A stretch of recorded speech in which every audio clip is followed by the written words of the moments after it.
Bon, ensuite, je remercie le président d'avoir accepté que nous puissions faire un débat organisé. De cela, nous serons plusieurs du groupe à être des porte-parole. C'est pourquoi je vais essayer de limiter mon temps pour pouvoir laisser de la place pour les autres. Mais avant, je ne peux pas rester insensible et muet sur ceux auxquels j'assiste depuis quelques plénières, espèce de détournement des questions à l'exécutif,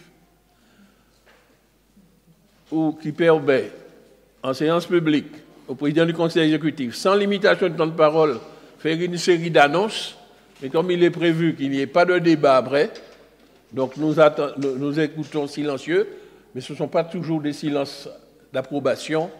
Je trouve qu'il y a un détournement là.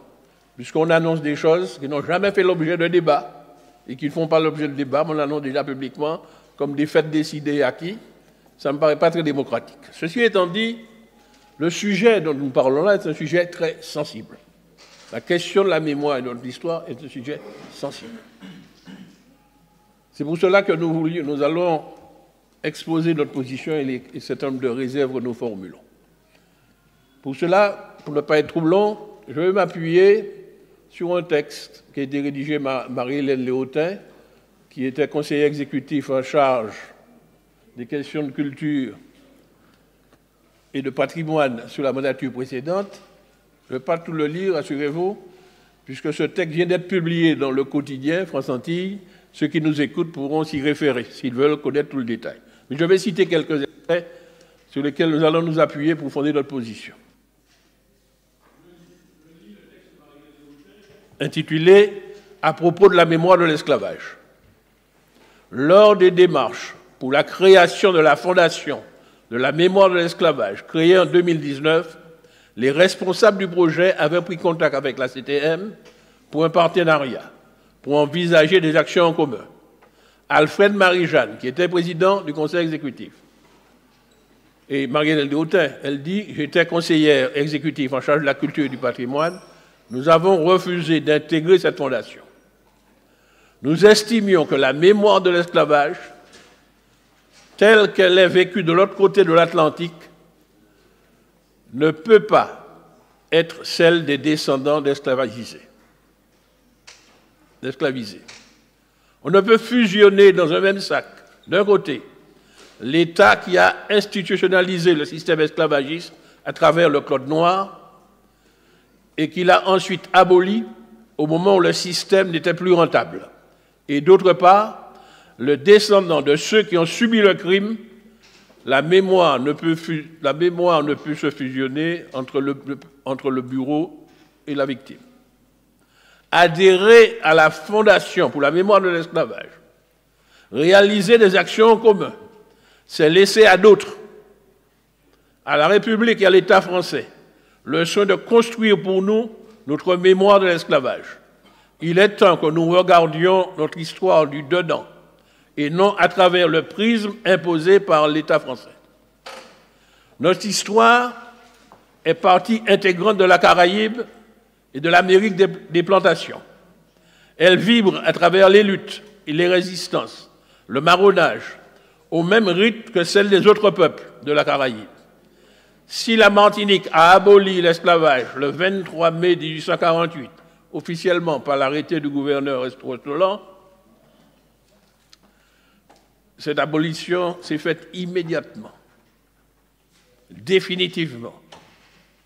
C'est parce qu'il s'est passé quelque chose ici, en Martinique, à savoir l'insurrection armée des esclaves, la veille au soir. C'est aussi parce que cela s'est produit quelque chose, un demi-siècle auparavant, dans un autre pays de la Caraïbe, à savoir l'abolition et la proclamation de l'indépendance d'Haïti. Et c'était la grande crainte des colons et des autres gouverneurs de colonies représentant l'État français. Ils disaient « Il ne faut pas perdre la colonie Martinique comme cela s'est passé en 1804 à Saint-Domingue, c'est-à-dire la future Haïti. » Le gouverneur Rostolan est clair sur ce sujet. Dans sa lettre du 28 mai 1848, destinée au ministre de la Marine et des Colonies, voilà ce qu'il disait.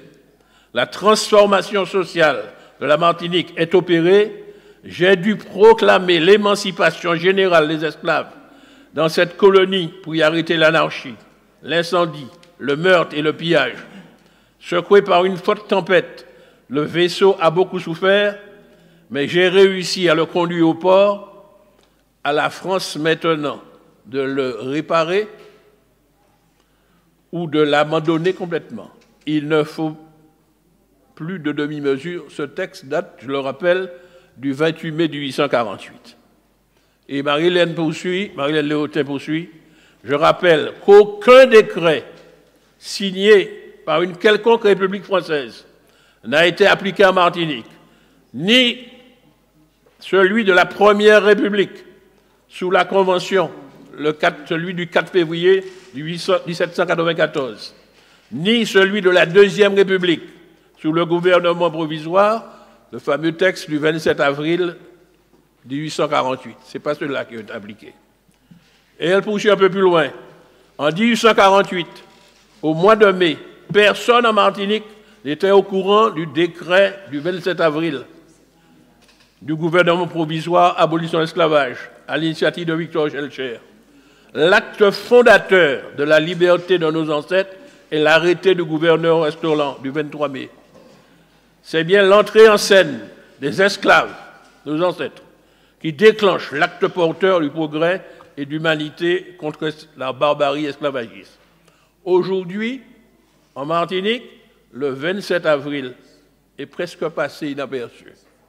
Par contre, on connaît la ferveur populaire, ce sentiment de fierté lors de la commémoration du 22 mai. Un peu plus loin, elle poursuit. Je reprends à mon compte. Ainsi, en 1998, les initiatives françaises ont attribué le décret d'émancipation à Victor Schœlcher et ont inscrit cette victoire dans la filiation de la pensée des Lumières, la Bérénale en tête, et de la Déclaration des droits de l'homme de 1789. Ces initiatives françaises oublient facilement, au passage, la première abolition de 1794 et son rétablissement par Bonaparte en 1802, et le fait que pendant 2 siècles, la prospérité française a reposé en partie sur l'existence de l'esclavage. Aux Antilles, la date de 1848 est davantage lue comme une étape dans l'histoire séculaire de la résistance à l'esclavage, ce qui tend à mettre en avant le rôle joué par les populations de couleur, comme on nous appelait à l'époque, plutôt que les visées philanthropiques des hommes de France. La mémoire de l'esclavage s'inscrit autour d'une figure emblématique, le nègre marron. Et pour faire allusion à une actualité récente et malheureuse, le séjour de M. Jean-Marc Ayrault, président de la Fondation de la mémoire de l'esclavage en Martinique, au moment de la commémoration du 22 mai à Saint-Pierre, en 2023, est édifiant. On lui pose une question sur les rues qui portent les noms d'esclavagistes. Il prend l'exemple de Colbert en disant que Colbert est un grand ministre dans l'histoire de la France. Il suffit de mettre une plaque qui précise les aspects positifs et négatifs. Voilà ce qu'il dit. Oui, mais le problème, c'est que l'histoire de France n'est pas l'histoire de la Martinique. Colbert est un grand ministre pour la France parce qu'il a permis l'enrichissement de la France par le commerce. Mais cet enrichissement s'est fait par le renforcement du système esclavagiste à travers le Claude Noir. Cet enrichissement s'est fait au prix de sacrifices du système esclavagiste immense, demandé aux populations des colonies qui subissent la barbarie de l'esclavage. Colbert ne peut être un grand personnage aux yeux des Martiniquais. Ce que j'appelle, c'est Marie-Hélène qui parle, Marie-Hélène Léotin, ce que j'appelle l'étude des besoins du dedans, l'étude de l'histoire du dedans. On ne peut pas tout mélanger. De même pour Napoléon Bonaparte. C'est un grand personnage dans l'histoire de France en permettant la consolidation des acquis de la Révolution, en mettant le Code civil, le lycée, la Banque de France. Mais c'est ce même Napoléon qui a rétabli l'esclavage dans notre histoire, l'histoire à nous.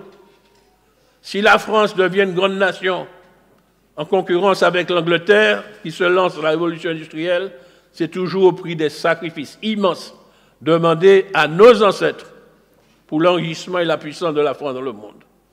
Donc les statuts de France ne peuvent pas être nos statuts. Les noms des rues de France ne peuvent pas être les noms de nos rues. Les symboles de la France, la représentation mentale de la France, l'imaginaire de la France ne peuvent pas relever de notre imaginaire. Encore une fois, on ne peut pas tout mélanger, sinon nous resterons dans une éternelle schizophrénie.